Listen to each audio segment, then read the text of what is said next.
Welcome to the Real View podcast, where Ohio Realtors connect you to innovators and influencers, keeping you with the real view of real estate. Whether you're a broker, agent, first-time homebuyer, industry leader, or just happen to stumble upon our podcast today, you can expect to hear tips, tools, tricks, interesting information, and so much more from the experts in Ohio's real estate game. Hi, everyone, and welcome back to the Real View podcast. I am your host, Allison Wiley. Joining me today is Brandi Long. She is a Southwest Florida realtor and real estate coach with the Curated Society. Brandi, welcome onto the show. We're so happy to have you. Thank you so much. I'm so excited to be here.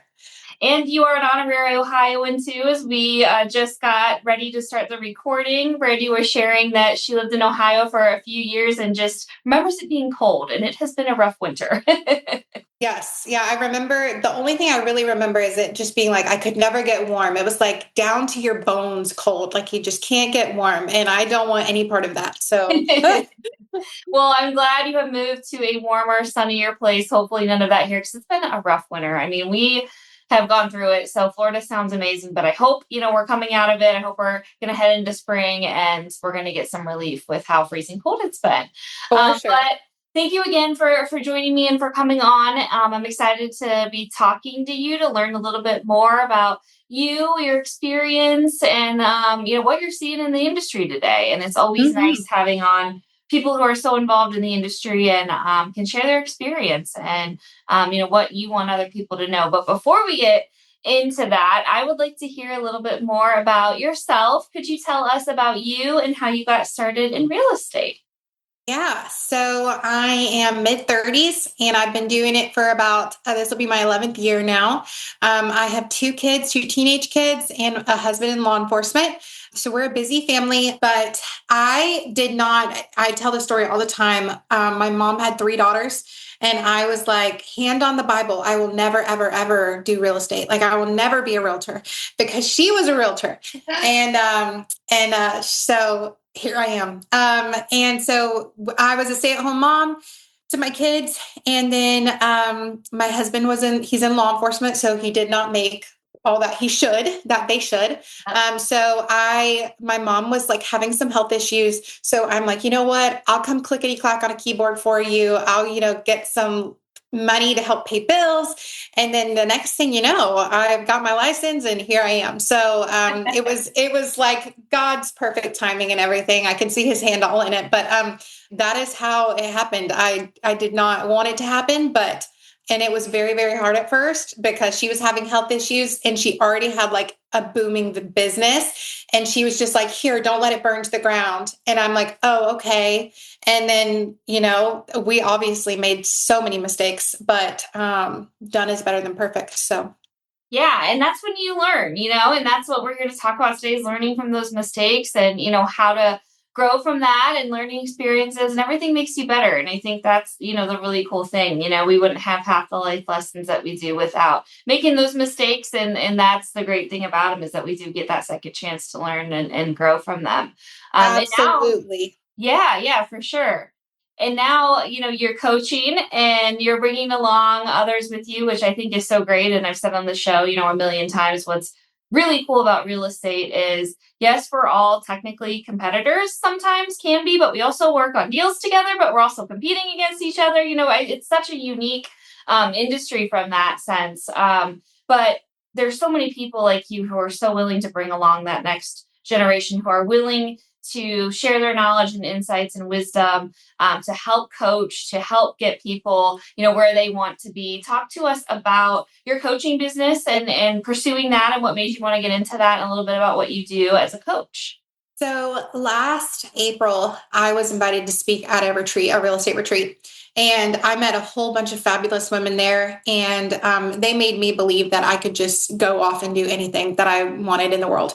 And so I hired a mindset coach, because I knew that my limiting beliefs were what was holding, most of all of us, our limiting beliefs hold us back. We can absolutely do whatever we want to do in life. So, and she also helped me and she's like, you know what, you should be a coach. Like, you have it all written all over you. And everyone had already asked me, like, man, you're so successful. Like, how do you do it? How do you balance everything?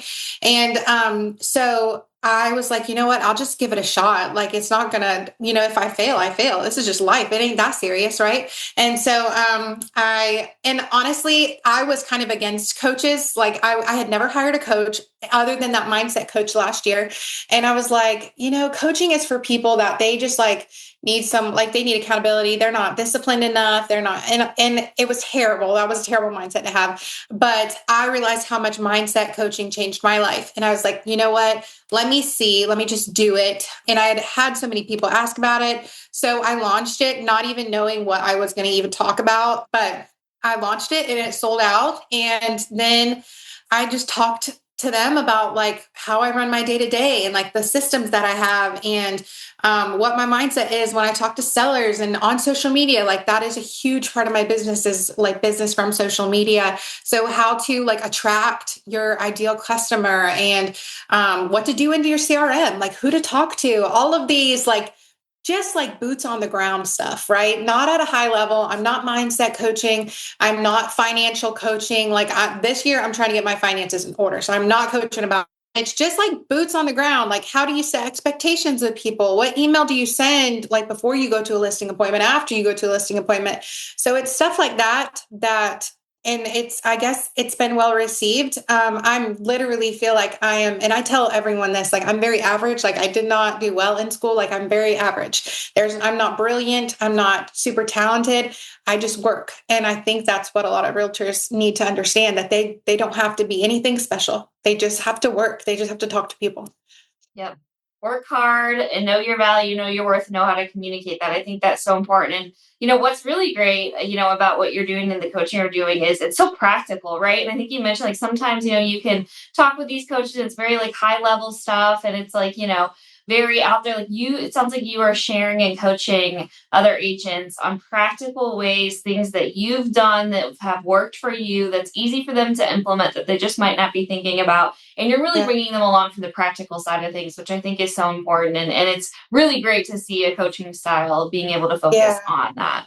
I felt like I did not, when I went to go do my research, I did not see a lot of coaches out there that were actually still in the weeds with agents, right? Like once it's almost like, they just get tired of selling and then they go to coaching, or they couldn't sell and then they go to coaching. Or, there's a couple that I absolutely admire that still are in production and coach, but I couldn't find something that I like. I tried to create something that I would have wanted when I was a, baby agent.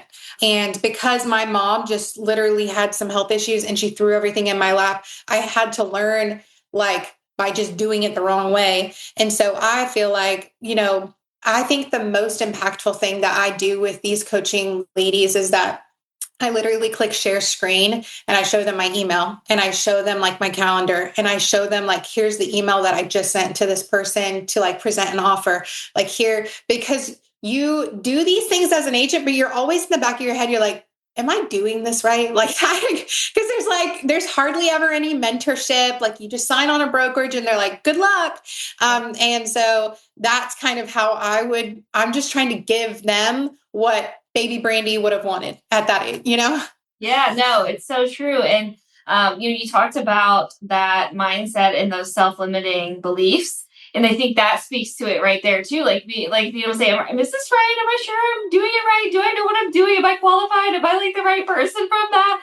And it sounds like you've done a really great job. And you mentioned, I had to get someone to help me with that, which I think is so important, and knowing when to ask for help and knowing when to need that in the search for, someone who can assist you in that. Talk to us about that and how you were able to overcome that. Cause I think that is so true with today's agents. And I don't know if you found that too in the individuals you coach, that is such a big thing that some people are going through right now. It's like the number one thing that holds people back, I feel like, and I can see it. Like agents will post on their social media and I can read through it. Like I can see their pain. Like this is hard. And it's like you lose one listing and it's like you take it to heart and you're like, I don't even know if I should be doing this. When in all reality, it was like, that was never meant for you. That was just meant for a different agent, like move on. Right. But it's such a hard thing to train your mind and you don't know what you don't know. So sometimes like I did not grow up like learning all these mindset tricks. I didn't even know mindset wasn't even really talked about. Right. We just like, you just You put your head down and you work. And I think there's so much value behind that, but there's also value in like what your beliefs are and like who are you? Like, and that's the question that I could not answer because I was working 70, 80, 90 hours a week doing real estate. And then I went and spoke at that retreat and I'm like, I need to hire a mindset coach. And she's like, who is Brandi? And I'm like, I don't know, man. Like, if you strip away mom, wife, realtor, like, who am I underneath? And that was really what, if you can do that, if you can tell me who you are underneath your titles, then you'll be able to, like, actually, talk about your worth and talk about your purpose and your why, right? And so I had to get to that level. And it was a lot of like really hard inside work, on me. But I will say that was the best money I've ever spent. I'm so happy that I had that coach, and she's really still one of my good friends. And I can call her up, and I'm like, listen, I feel so nervous. I've got a speaking gig today, and I'm like so nervous. Like, can you walk me through it? And she will literally walk me through like how I'm feeling and how to get to where I need to be for my mindset. It's wild. That's amazing. It's so worth it, and you're right. It can be a true game changer and change your life, obviously, like in your business and in your personal and professional life, and taking care of yourself, making sure that you're feeling good and confident and secure in yourself is going to have benefits across every area of your life. Yeah. So I think that's really great. Yeah. And I think also a lot of agents, they like, especially for me, and I know agents think this too, but we almost wear it as a badge of honor to work all of these hours, right? Like Yeah. we burn out and then we say, I'm a great agent because I work 70 hours a week. I'm a great agent because I work 50 hours a week. I'm a great agent because like I miss these family dinners, and we wear it as a badge of honor, but that we work so hard, but like that's not at all like, that's not a badge of honor. And I know I wore it. Like, I'm like, another listing agreement signed, 7 listing agreements signed. And you just wear it almost becomes like what you do is your worth, and it should not be like that. So then I had to like, okay, I'm working all these hours. I shouldn't be working all these hours. Who do I hire? Right. Like, and so then it became a game of leverage. Like, how many people can I bless with a job so that they can take work off me, and I can, what's a weakness of mine, and who has that strength? How do I find them? How do I hire them? How do I pay them? Right. And so now, like, that's kind of the season that I'm in, is like, I'm hiring, like, I've got to hire. There's just too much business, with not too much business. That's a bad way to say it, but there's an overabundance of business. I'm so grateful. But who do I hire? How do I find more agents? Like, I just hired a house manager. Like, how, I need someone to help with the dishes. I need someone to help with laundry. Like, what can I do so that when the time I'm home, I can actually truly be home with my teenagers and my husband, right? So it's just all leverages the season that I'm in right now. I love that. And knowing when to ask for help. And I mentioned that earlier, and you talked about that, knowing that and recognizing that early on, because I feel like there can be such a stigma around that sometimes, around like, I can do it myself. I got it. I can fix it myself. Like, I'm not going to bother someone else with my problems. Like, let me just like handle it myself. But doing it when you're able to ask for that help, it can have an incredible impact on your life and make you so much stress free. It allows you to hire someone to run your household so you can spend time with your kids and husband. I mean, why Yeah. wouldn't you want to do that? It's okay to Yeah. ask for that help. Yes, it absolutely is. And also, like, if you don't even want to go that route and you want to boil it down to business, like, if you are an entrepreneur, how much is your hours worth? Like, how much are your hours worth? Like, how much is your per hour pay? Right. And so if I'm, you know, out here putting out signs for my listings, like, I'm doing like a $20 an hour task when my per hour fee is way more than that, right? So it's kind of stupid. It's not a great business decision for me to do that. Do I still do that sometimes because I want to? Yeah. But like, it's just looking at it at a business aspect too. Like, I actually make more money when I sit here and go through my database and call people or talk to people, right? Or if I go out, or if I'm creating content, like, that makes me more money than putting the sign out does. So yeah. Yeah, thinking about it strategically, knowing your worth, I think it goes back to that too, knowing your value, knowing, how much, you would charge for these kind of services and tasks that you're doing, and being aware of that, so important when we think about time management and how to make the most of every 24 hours we have in our day. Any other challenges that you're seeing agents face today, or things that are coming up in your coaching sessions? I know mindset's huge, that imposter syndrome. Anything else that, kind of we should be thinking about, or that you've really been able to give some good advice on with our agents lately? I mean, the market's always up and down. There's a lot of excuses. I hear a lot of excuses, and how the market's terrible, interest rates are still high, no one's buying, no one's selling. And I think that those are excuses. I don't think that that matters, like, right? Because people are still, unfortunately, they're still dying. People are still having babies. People are still getting pay raises. People are still retiring. People are still downsizing. People are upsizing. People are wanting more land. People are wanting to downsize. So I didn't think that's an excuse. I think that's a hard thing to digest, and I won't go into it deep here because it's a sensitive thing. But like, it also boils down to mindset. Like, there is business out there. There's plenty of business around.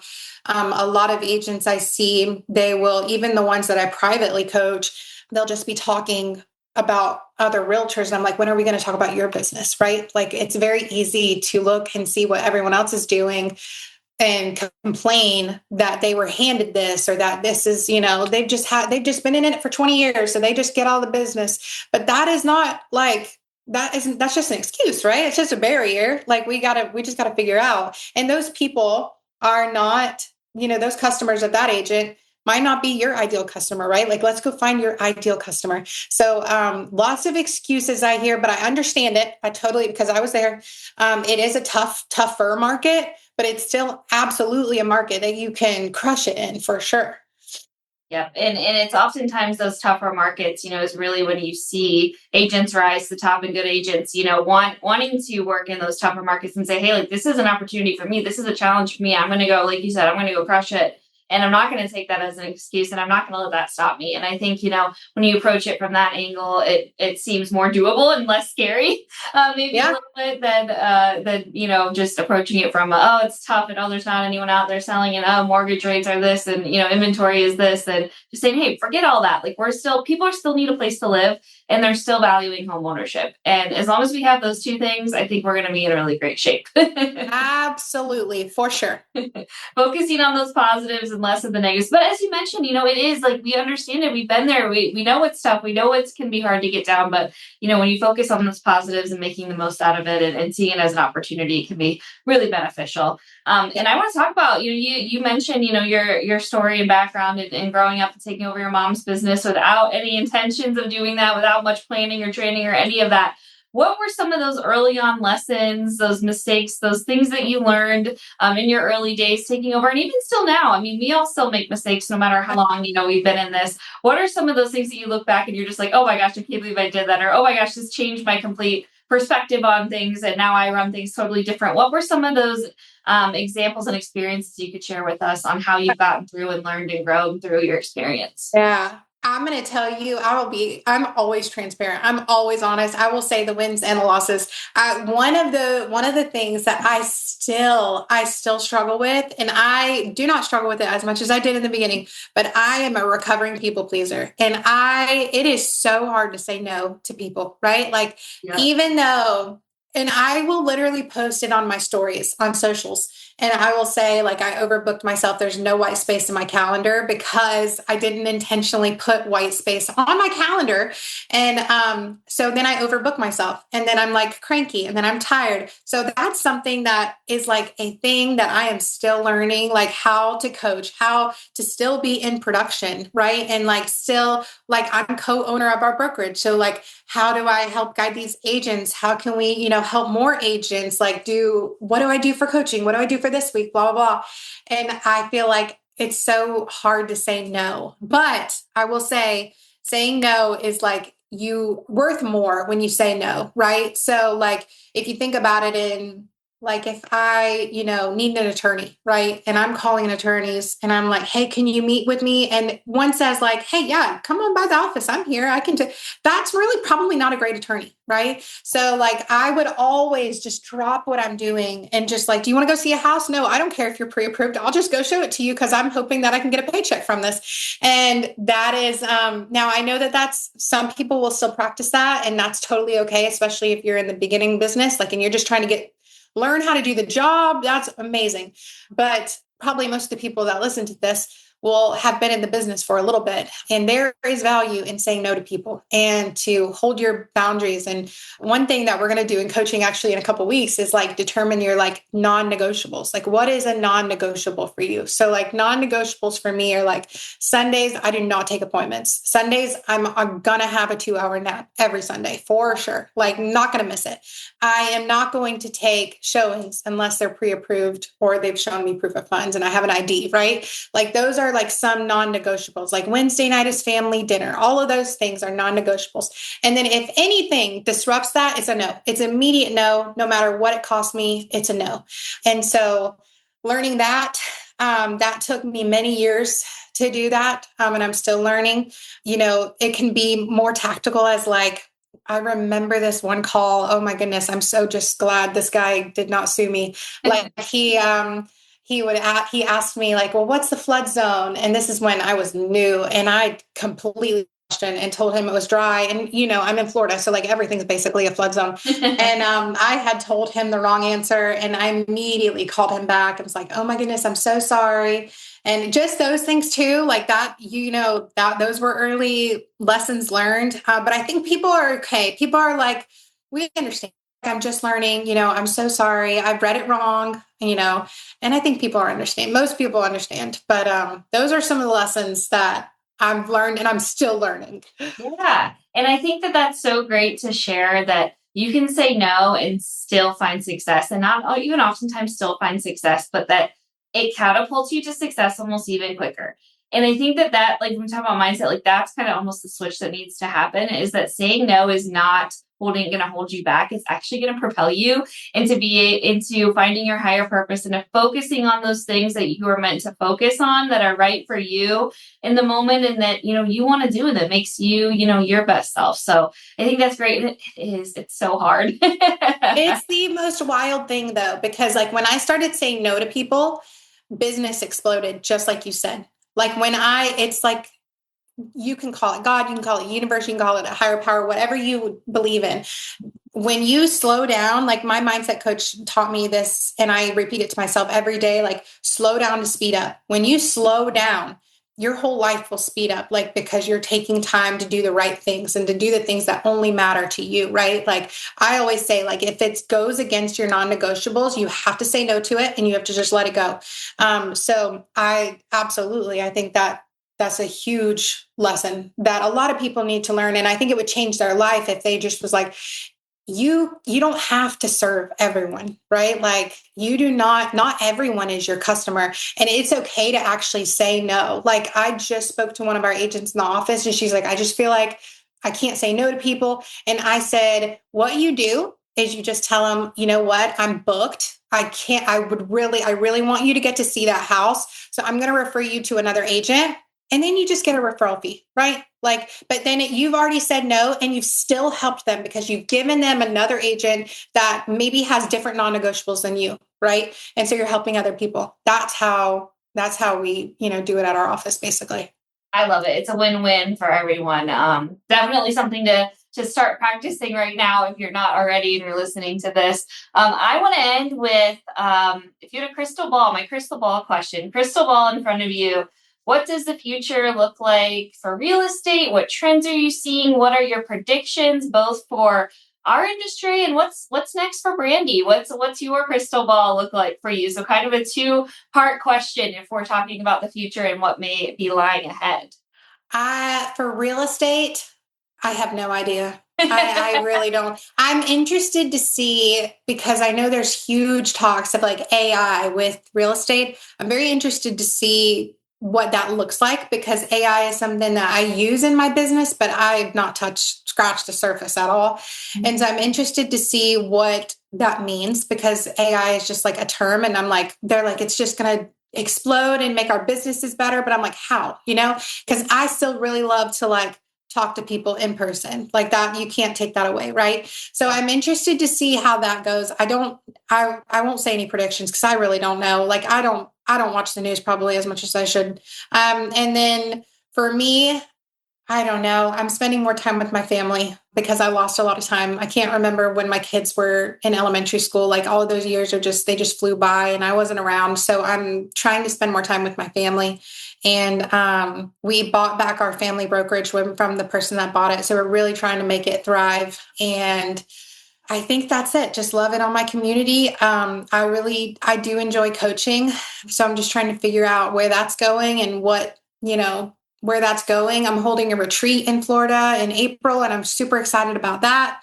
And so, yeah, I think the future is bright. And I posted on my stories this morning, like, another mindset tip. Like I said, it's going to be an amazing day because I'm going to make it an amazing day. Like, we have more control over our lives than we believe, or think. And I think that's the future of real estate and future of Brandi is like, it's going to be amazing because I'm going to make it amazing. Like, there's no other choice. Right.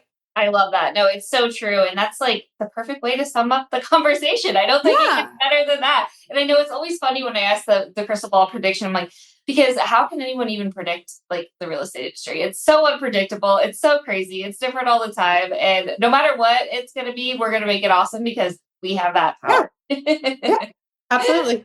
Well, I love that. This was amazing. Thank you so much, Brandi, for coming on, for joining me here today, for all that you do for our industry, for your community, for bringing along new agents, old agents, agents of all shapes and sizes, making us better. We all have so much we can learn from each other. And I appreciate you being so willing to do that, for sharing your time, talents, and experience with us today. Thank you so much for having me. It was a pleasure. And to all of our listeners, thank you guys so much for tuning in. We'll be back with you next week. Talk to you then. Thank you for listening to The Real View. That wraps up today's episode.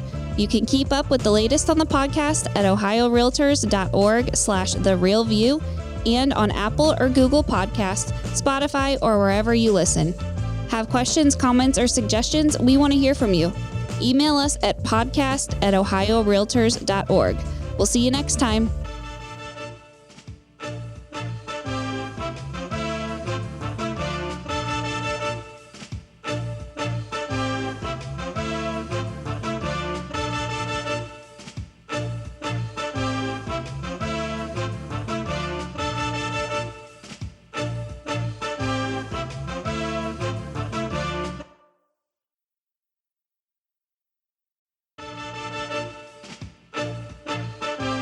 This episode of The Real View is sponsored by the Ohio Housing Finance Agency.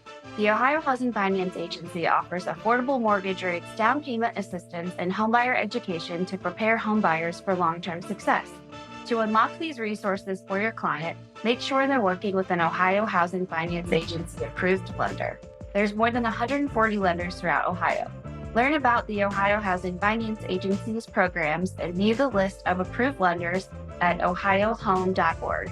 Homeownership is part of your client's future.